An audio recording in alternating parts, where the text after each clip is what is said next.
Le théorème d'encadrement est un théorème qui permet, à partir de la connaissance de la limite de deux suites, de déterminer la limite d'une troisième suite pourvu que celle-ci soit encadrée par les deux premières. Alors on prend UN, Vn et Wn trois suites, et si à partir d'un rang P, j'ai pour tout n supérieur ou égal à P, non, ça n'arrive pas une fois, ça arrive tout le temps après le rang P, UN inférieur ou égal à Vn inférieur ou égal à Wn, c'est-à-dire Vn est encadré par UN et Wn, et qu'en plus les suites UN et Wn ont même limite L, à ce moment-là, eh bien, Vn a forcément pour limite L, puisque Vn reste coincé entre deux suites, chacune tendant vers L. Alors attention, il existe une autre façon d'appliquer le théorème. Si jamais UN et Vn n'ont pas même limite, ça reste toujours vrai, simplement Vn, à ce moment-là, la limite n'est pas connue, on peut l'encadrer, on peut dire que la limite de Vn est comprise entre la limite de Un et la limite de Wn. C'est tout à fait juste.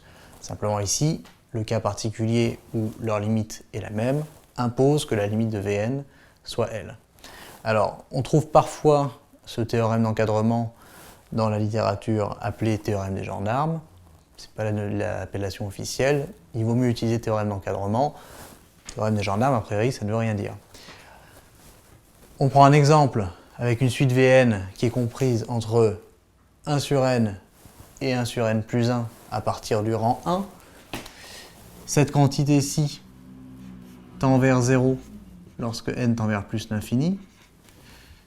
Celle-ci tend vers 0 lorsque n tend vers plus l'infini, pour la même raison, c'est que le dénominateur devient de plus en plus grand, sans toutefois jamais annuler la quantité, mais la limite c'est quand même bien 0.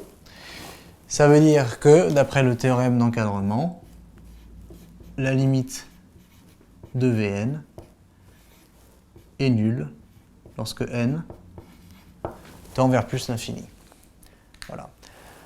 Donc, application assez simple et assez directe, mais ce qui est important, c'est de retenir deux choses. La première, c'est qu'il faut bien que j'ai un encadrement, et il faut surtout que cet encadrement soit toujours vrai à partir d'un rang P. C'est-à-dire que ça n'arrive pas une fois ou deux comme ça sur un cas particulier. C'est bien vrai pour tout n supérieur au rang P, alors on peut faire un passage à la limite.